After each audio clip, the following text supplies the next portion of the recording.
आज अगर कोई युद्ध चल रहा हो तो हम उसे लाइव देख सकते हैं। सैटेलाइट, ड्रोन कैमरे, न्यूज़ चैनल, सब कुछ हमें दुनिया के किसी भी कोने की लाइव फुटेज दिखा सकते हैं।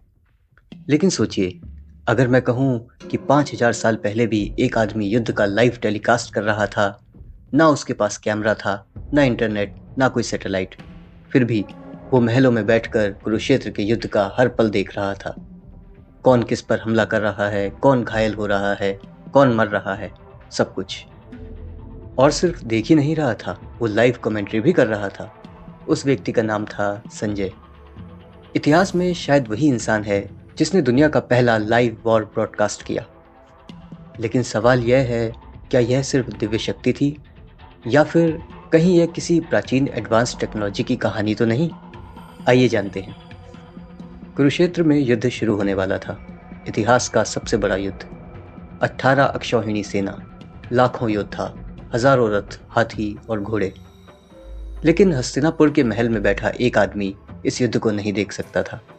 वह था राजा धृतराष्ट्र। धृतराष्ट्र जन्म से अंधे थे, लेकिन उनके बेटे कौरव उसी युद्ध में लड़ रहे थे। उनके मन में एक ही सवाल था, क्या आज मेरे पुत्र जीतेंगे या आज मेरा वंश समाप्त हो जाएगा। उसी समय महल में प्रवेश करते हैं एक महान ऋषि, महर्षि व्यास। व्यास जी ने धृतराष्ट्र से कहा, राजन, यदि आप चाहें तो मैं आपको दिव्य दृष्टि दे सकता हूँ। आप स्वयं कुरुक्षेत्र का युद्ध देख सकेंगे। कुछ क्षण के लिए महल में सन्नाटा छा गया। धृतराष्ट्र सोच में पड़ गए। फिर उन्होंने धीरे से कहा, मुनिवर, मैं अपने पुत्रों और अपने वंश का विनाश अपनी आंखों से नहीं देख सकता, लेकिन मुझे हर पल की खबर चाहिए। तब व्यास जी ने एक और समाधान निकाला। उन्होंने धृतराष्ट्र के विश्वसनीय सारथी संजय को बुलाया। संजय कोई साधारण व्यक्ति नहीं थे। वे बुद्धिमान थे, शांत थे और पूरी तरह निष्पक्ष थे। व्यास जी ने अपनी योग शक्ति से संजय को एक अद्भुत वरदान दिया, दिव्य दृष्टि। लेकिन अगर हम इस शक्ति को आज की भाषा में समझें तो यह किसी सुपर एडवांस्ड सर्वेलेंस सिस्टम से कम नहीं थी। इस डिवाइन सिस्टम के कुछ फीचर्स सुनिए। Unlimited zoom. संजय महल में बैठे बैठे कुरुक्षेत्र के युद्ध के किसी भी हिस्से को देख सकते थे, जैसे आज हम ड्रोन कैमरा को कहीं भी घुमा सकते हैं। Night vision. युद्ध में धूल उड़ रही थी, रात का अंधेरा था, लेकिन संजय सब कुछ साफ देख सकते थे, बिल्कुल किसी मॉडर्न नाइट विजन टेक्नोलॉजी की तरह। Long distance audio. वे सिर्फ देख ही नहीं सकते थे, वे सुन भी सकते थे। मीलों दूर दो योद्धाओं के बीच की धीरे से कही बात भी संजय तक पहुंच जाती थी। यह कुछ वैसा ही था जैसा आज सैटेलाइट कम्युनिकेशन सिस्टम काम करता है। Emotion scanner.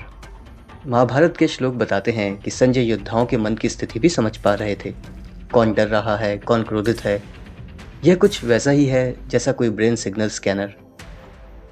अगर आप सोचें तो यह पूरा सिस्टम किसी ultra advanced military surveillance network जैसा लगता है। अब युद्ध शुरू हो चुका था और हस्तिनापुर के महल में बैठकर संजय हर पल का वर्णन कर रहे थे। वे कहते, महाराज, अभी भीष्म पितामह ने अपने बाण चलाए, अभी अर्जुन का रथ आगे बढ़ रहा है, अभी भीम ने दुर्योधन की सेना को पीछे धकेल दिया। धृतराष्ट्र अंधे थे, लेकिन संजय की आंखों के जरिए वे पूरा युद्ध देख रहे थे। आज के शब्दों में कहें तो संजय शायद दुनिया के पहले वॉर रिपोर्टर थे। लेकिन इस कहानी का सबसे रहस्यमय क्षण तब आया जब युद्ध शुरू होने से पहले अर्जुन भ्रम में पड़ गए। उन्होंने अपना धनुष नीचे रख दिया। तब श्री कृष्ण ने उन्हें भगवत गीता का ज्ञान दिया। कहा जाता है कि उस समय कृष्ण ने अर्जुन को अपना विराट रूप दिखाया, एक ऐसा रूप जिसमें पूरा ब्रह्मांड दिखाई देता था। उस दिव्य दृश्य को वहां मौजूद हजारों सैनिकों ने नहीं देखा, लेकिन संजय ने उसे देखा, महल में बैठे बैठे, और उन्होंने धृतराष्ट्र को बताया। महाभारत में संजय स्वयं कहते हैं, व्यास जी की कृपा से मैंने यह परम रहस्य स्वयं भगवान से सुना और देखा।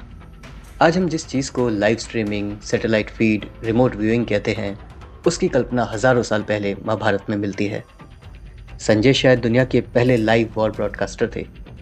लेकिन सवाल अभी भी वही है, क्या यह केवल दिव्य शक्ति थी, या फिर हमारे पूर्वजों के पास ऐसा कोई ज्ञान था जिसे आज हम पूरी तरह समझ नहीं पाए हैं।